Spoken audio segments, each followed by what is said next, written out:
Existe una histórica oposición entre políticas antiinflacionarias basadas en desregulaciones versus las que promueven mayores regulaciones. ¿A qué nos referimos? Si frente a la inflación debemos eliminar o profundizar la intervención del Estado. Las desregulaciones aducen que toda intervención del Estado es inadecuada y conlleva inflación. Por lo tanto, debe intentarse desmantelar todo tipo de controles, regulaciones e instrumentos distributivos. Por su parte, los intervencionistas acuden a profundizar controles y regulación. Sin embargo, en una perspectiva histórica, ambos criterios han mostrado serias limitaciones. Comencemos por analizar limitaciones de las políticas desregulatorias. La política de las desregulaciones ha tenido fuertes vaivenes en la historia económica. Cuando el Estado desempeñó un papel predominante en las economías del mundo entre las décadas del 30 y el 80 del siglo XX, los partidarios de la desregulación jugaron un papel predominante en aquel escenario. Por otra parte, en ese periodo la inflación no fue un problema crítico a nivel mundial, pues justamente a partir de los años 70 hace irrupción el proceso inflacionario en el mundo a partir del encadenamiento de sucesivas crisis, como la del petróleo, reciclaje de petrodólares o la crisis del endeudamiento a nivel mundial.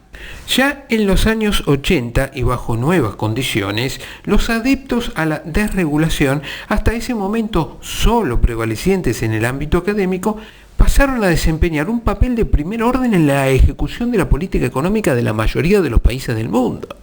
En ese nuevo escenario sobresale la aplicación de planes antiinflacionarios bajo el control del Fondo Monetario Internacional. Dicha institución recomendaba instrumentar desregulaciones a través de liberalizaciones de todo tipo y medidas fiscales orientadas a eliminar el déficit fiscal. Son medidas que trabajan sobre variables de tipo financieras y por ende con efectos solo de corto plazo. Sus recomendaciones más usuales se refieren al uso de las riendas monetarias y fiscales. Actúan bajo el supuesto de un flujo real de la economía funcionando de manera adecuada. Hacen centro en la cuestión monetaria, en particular la emisión, desde ya que la cuestión monetaria es mucho más compleja, comprende no solo maniobras de expansión, sino también de absorción monetaria, la velocidad de circulación del dinero, el papel de los créditos internos y externos, el flujo de divisas, el déficit del Banco Central, etc. Por otra parte, la cuestión monetaria cubre solo una pequeña porción de todo el flujo financiero, pues la totalidad de ese flujo comprende a la cuestión monetaria, fiscal, externa y de ingresos. Y el papel de ese flujo financiero en el proceso inflacionario es muy importante a partir de su compatibilidad con el flujo real. En definitiva, ocuparse solo de la cuestión monetaria no contribuye a mitigar las tensiones inflacionarias. Y es lo que se ve hoy en Argentina. Sus limitaciones surgen por dejar de lado la interrelación entre los flujos real y financiero, los fenómenos que se producen dentro de cada uno de ellos y la variación de los precios relativos, temas que ya tratamos en recientes videos.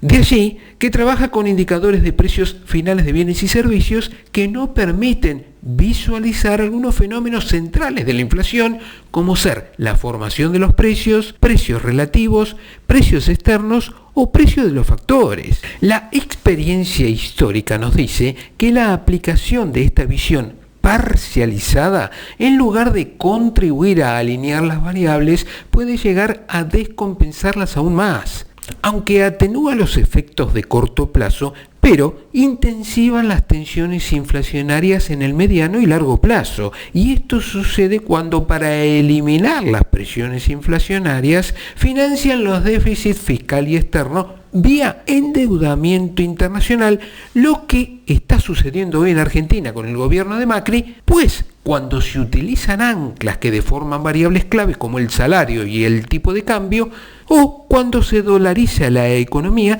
introduciendo un tipo de cambio fijo, por ejemplo. Por aplicación de estos planes regulatorios, muchos países han pasado de un mero proceso inflacionario a un desacople de las variables más importantes de la macroeconomía. Ahí ya aparece la necesidad de un brutal ajuste con su inevitable costo social y el debate acerca del grado de la equidad en su distribución. Ahora bien, si los resultados de aplicar las políticas desregulatorias, esto es, sin intervención del Estado, no han dado los resultados esperados, ¿por qué se sigue aplicando? Te lo comentamos en el próximo video. Si te gustó, suscríbete a mi canal de YouTube para enterarte de nuestros próximos videos. Muchísimas gracias.